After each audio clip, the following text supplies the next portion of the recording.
اگرچہ بھٹکے ہوئے ہیں لیکن کبھی بھولی ہوئی منزل بھی یاد آتی ہے راہی کو، اور بھٹکے ہوئے آہو کو پھر سوئے حرم لے چل۔ اس کی ضرورت ہے مسلمان کو پھر اس کا مقصد یاد دلایا جائے۔ پاکستان اس لیے نہیں بنایا گیا تھا کہ ہمارے ہاں ٹاٹے اور برلے نہیں تھے تو ہمارے پاس اس کے بھی باپ وجود میں آ جائیں، اس لیے تو نہیں بنایا گیا تھا۔ پاکستان اس لیے نہیں بنایا گیا تھا کہ جاگیرداروں کی جاگیرداریاں محفوظ ہو جائیں، پاکستان اس لیے تو نہیں بنایا گیا تھا۔ اور یہ کہ نمازیں اور مسجدیں تعمیر ہو جائیں، مسجدیں تو امریکہ میں تعمیر ہو رہی ہیں عالی شان سے عالی شان، اس لیے پاکستان نہیں بنا تھا۔ آج بھی مسلمان، میں معذرت سے عرض کر رہا ہوں مولانا سے، آج بھی بھارتی مسلمان کی ایوریج نمازی ہونے کے اعتبار سے پاکستانی مسلمان سے کہیں بہتر۔ آج بھی برقع نظر آ جائے گا تو ہندوستان میں نظر آ جائے گا۔ میں نے اپنی آنکھوں سے دیکھا چند سال پہلے جب مکہ مسجد حیدرآباد دکن میں 3 دن مسلسل میری تقریریں ہوئی ہیں، 10,000 مرد اور 5,000 خواتین، اور ان میں سے کوئی بغیر برقعے کے نہیں تھی۔ ایک سیلاب نظر آ رہا تھا برقعوں کا کہ جب جلسہ ختم ہوا ہے رات کے 12 بجے 3 دن تک متواتر۔ یہاں کہاں نظر آئے گا برقع آپ کو؟ یہاں تو جس کے پاس 2 پیسے ہو گئے اس نے سب سے پہلے برقع اتار کے پھینک دیا۔ معلوم اچھی طرح سمجھ لیجئے یہ چیزیں تو وہاں زیادہ ہیں یہاں کی نسبت۔ اصل ضرورت تھی کہ یہاں اس نظام کو قائم کیا جائے، وہ نظام عدل اجتماعی، وہ جس میں حریت ہو، جس میں عام آدمی بھی خلیفہ وقت کو ٹوک سکے۔ یہ کرتا کیسے بن گیا؟ ایک خاتون بھی کھڑی ہو کر دامن پکڑ لے، عمر تمہیں کیا حق ہے کہ ہمارے مہر کے اوپر پابندی لگا رہے ہو، جبکہ اللہ نے نہیں لگائی۔ اللہ قرآن میں قنطارہ کا لفظ استعمال کر رہا ہے۔ ڈھیروں سونا دے دے کوئی شخص اپنی بیوی کو مہر کے اندر، طلاق دیتے وقت اس میں سے کچھ نہیں لے سکتا۔ آپ کون ہوتے ہمارے حق کے اوپر پابندی لگانے والے؟ اور عمر نے کہا آج ایک بڑھیا نے وہ اب عمر کو دین سکھایا، آرڈیننس واپس۔ حضرت سعد بن ابی وقاص رضی اللہ تعالی عنہ جو فاتح ایران تھے، وہ گورنر ایسے ہی نہیں بن گئے تھے ریوڑیاں بٹی ہو اور گورنری مل گئی ہو، وہ تو خود فاتح تھے ایران کے، اس لیے گورنر تھے۔ صرف ایک پرچہ پہنچا ہے بارگاہ خلافت میں، حضرت عمر فاروق کے پاس انفارمیشن آئی سعد نے اپنے گھر کے باہر ڈیوڑی بنا لی ہے اور ایک دربان کھڑا کر دیا ہے۔ حضرت بلال کو بھیجا ہے رقعہ دے کر، اور یہ حکم تھا کہ بلال پہلے تو جاتے ہی ڈیوڑی میں آگ لگا دینا، پھر یہ رقعہ دینا میرا۔ اور رقعے میں لکھا ہوا تھا اے سعد، لوگوں کو ان کی ماں انہیں آزاد کرنا تھا، تم نے انہیں اپنا غلام کب سے بنا لیا ہے؟ یہ دربان کھڑے کر دیا اپنے آگے۔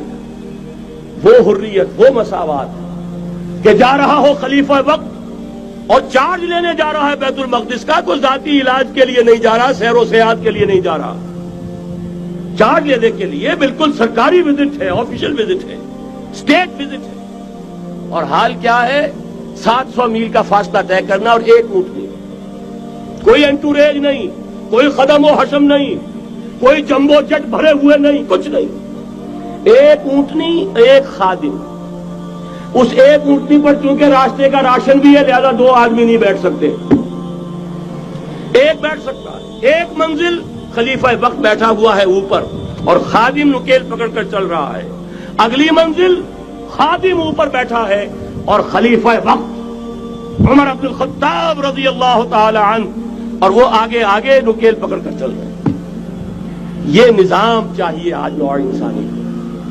اس کے انتظار میں، اس کی تلاش میں نوع انسانی نے کتنے تجربے کر لیے، کیسی چھلانگیں لگائیں، ملوکیت ختم کی، آسمان سے گرا کھجور میں اٹکا، جمہوریت آئی نام نہاد، لیکن وہ سرمایہ دارانہ نظام بن کر آگے سے بڑھ کر لعنت بن گئی۔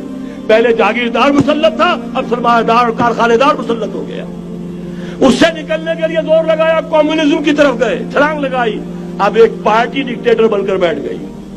انسان رست از یک بنتا استاد در بندے دیگر، ایک چیز سے غلامی سے نجات پاتا ہے دوسری میں پھنس جاتا ہے۔ اور کیوں؟ کہ وہ نظام عدل اجتماعی جو محمد عربی کو دے کر بھیجا گیا تھا، اس کے کسٹوڈین سوئے ہوئے، اس کے کسٹوڈینز کو اندازہ ہی نہیں۔ یہ نسخہ تو ہمارے پاس تھا، ہمیں عمل کرنا تھا اور دنیا کے سامنے پیش کرنا تھا۔ پاکستان بنایا اس لیے گیا تھا کہ ہم اس کا ایک نمونہ دنیا کے سامنے پیش کریں گے۔ قائد اعظم نے فرمایا تھا کہ ہم یہ چاہتے ہیں کہ پاکستان کی صورت میں عہد حاضر میں اسلام کے اصول حریت و اخوت و مساوات کا ایک نمونہ قائم کر کے دکھائیں۔ کہاں ہے وہ؟ بھٹک گئے، سو گئے۔ وَلَنُذِيقَنَّهُم مِّنَ الْعَذَابِ الْأَدْنَىٰ دُونَ الْعَذَابِ الْأَكْبَرِ، بڑے عذاب سے پہلے چھوٹا عذاب کا مزہ چکھائیں گے. لَعَلَّهُمْ يَرْجِعُونَ، شاید کہ لوٹ آئیں. کوئی عجب نہیں اس عذاب الادنا سے بعد ہم جاگے نہیں، ہوش میں نہیں آئے. کوئی عجب نہیں کہ بڑے عذاب کا کوڑا ہماری پیٹھوں پر برس جائے. لیکن مجھے یہ یقین ہے، نوٹ کر لیجئے، اگر یہ دوسرا امکان ہو گیا، خدا نہ خواستہ اللہ کے عذاب کا کوڑا ہماری پیٹھ پر برسا، مجھے یقین ہے اللہ ہندوؤں کو مسلمان بننے کی توفیق دے گا. لیکن اسلام کا بول بالا اسی خطے سے ہوگا. تاریخ میں یہ ہو چکا ہے آیا فتنہ تاتار کے افسانے سے، پاسباں مل گئے کعبے کو صنم خانے سے. تاتاریوں کے ہاتھوں کروڑوں مسلمان قتل ہوئے، لیکن اسلام نے تاتاریوں کو فتح کر لیا، اور پھر اسلام کا مسلمانوں کا دوسرا دور عروج انہی تاتاریوں کی مختلف شاخوں کے تحت ہوا. وہ تاتاری ہی تو تھے، وہ سارے ہورس، ٹرکش ہورس، ترکان تیموری، ترکان صفوی، ترکان سلجوقی، ترکان عثمانی، وہی تو سٹاک تو وہی ہے آیا فتنہ تاتار کے افسانے سے، پاسباں مل گئے کعبے کو صنم خانے سے. اس لیے کہ حضور نے فرمایا مشرق سے ہوگا، جہاں سے فوجیں چلیں گی. تو کوئی عجب نہیں. بہرحال یہ دو امکانات ہیں، لیکن اس کا فیصلہ تیرے ہاتھوں میں ہے، دل یا بدن. سیدھی بات. اگر تو اب بھی ہم ٹھیک ہو جائیں، جاگ جائیں، ہوش میں آ جائیں، قوم یونس کی طرح توبہ کر لیں، تو بغیر عذاب کے کوڑے کے رحمت خداوندی ہم پر سایہ کرے گی. اگر ہم نہ جاگے تو وہ عذاب کا کوڑا آئے گا.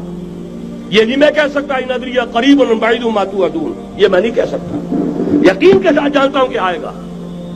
لیکن یہ کہ اس کے بعد بھی یہی سے بول بالا ہوگا. اگر ہمارے ذریعے نہیں تو ان کے ذریعے سے جو ہمیں شکست دے کر پھر اسلام قبول کر لیں. لیکن کیوں نہ پہلے ہی راستے پر چلنے کی کوشش کریں.